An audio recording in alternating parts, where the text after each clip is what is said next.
Okay, year one tip, pick up your phone. I said it. Now, I'm in year 2.5. I don't pick up my phone all the time. However, in year one, I picked up my phone every single time because it could be $10,000 every time you pick up that phone. Like, it sucks. You could be you're watching a movie, you could do something, and the phone rings. And where I live, I'm in London. Toronto is a hub. They can't afford properties in Toronto, and we would often see the Toronto area code calling here. Well, when you're a realtor, you're like, it's probably a business call, and it's such a gamble. It could be like 2 out of 10 of them are good, but it's still 10 grand. So you just pick up the phone. You might spend 10 minutes with them, try to figure it out. If you have a listing and that's why they're calling you, um, try to like ask a bit. If it's an investment property, before they're like, hey, can I go see the triplex? And then you're just like, oh, sure, I'll be there tomorrow at 4. Like, can I ask what other properties you have in your portfolio? It's first one, or I have 50. Tells you something right away, does it not? Right. So, first one, you have a lot more coaching to do. Second option, if he has 50, he potentially uses a lot of realtors. So it's like, you better bring some value, right? So, but you better know about some more properties that are not just that one. And okay, so why would the phone ring if you're brand new? Who's going to call you? Remember, get on the Kijijis, the Craigslist, write up anything multifamily investments, single family, beautiful home, mansion. I don't care. Put it on Craigslist when you have permission from the listing agent. So if it's a person in your office, probably a lot easier. Remember, my brother also called other realtors in different brokerages, and they're like, sure, if you bring me a buyer, well, I get paid. And then boom, $1.9 million listing for Phil, or offer for Phil in his first month or something like that, because he thought outside the box. He didn't just sit there. He didn't just go to the Monday morning meeting. He didn't just go door knock. He just didn't go invite neighbors to the open house. He thought differently, right? So pick up that phone, because that is money in your first year every single time. It's probably they're calling your sign, they're calling something. Pick up the phone, and if you don't have all the answers, it's okay. Just you can write down the questions. I'll text it to you. And when they do call you, usually they're like, oh, can you add me to your mailing list or something like this? Be like, is this your cell phone? And they'll, like 90% of the time, they're gonna say yes. Okay, can you just text me your email address? Because like, if you're sitting there and they're like, my name is Juan John Jung 74, and I'm just like, okay, was that a J? And then you're like, you may not understand them. Like, can you text me your email address, please?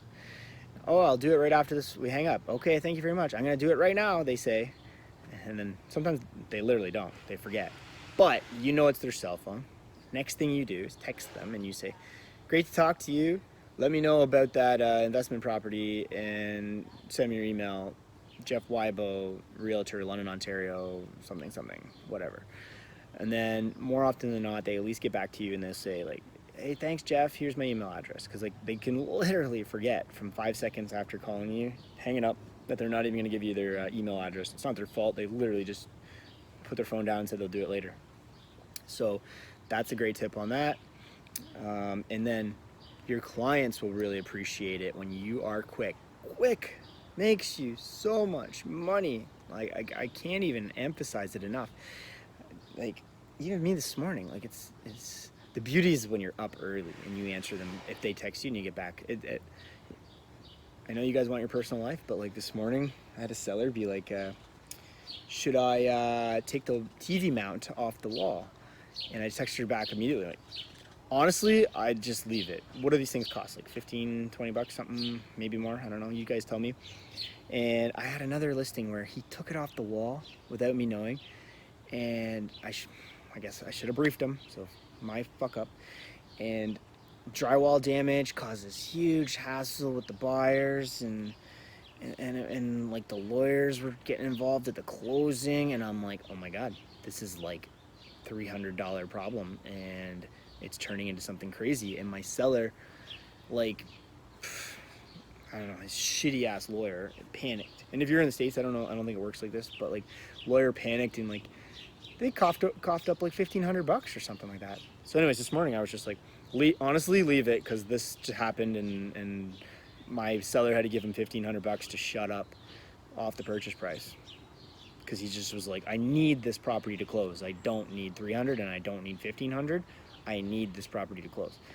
And I was like, as the agent, I was like, it was so, the deal was already in stone, so I didn't want to step on any toes per se, but like, I would have done that differently.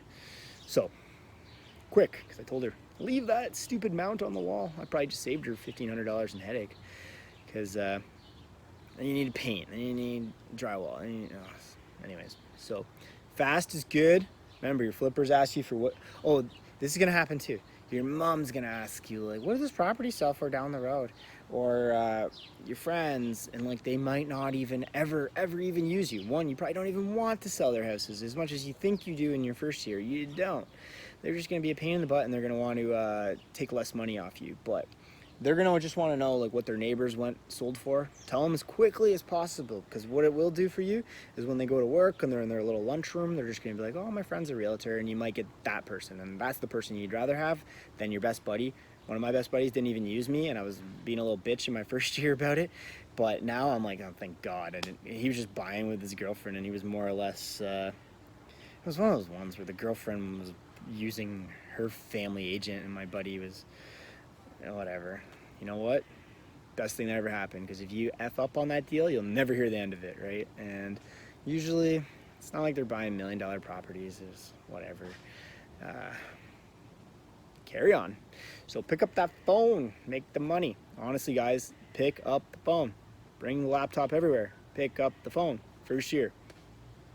Jeff Weibo, do it.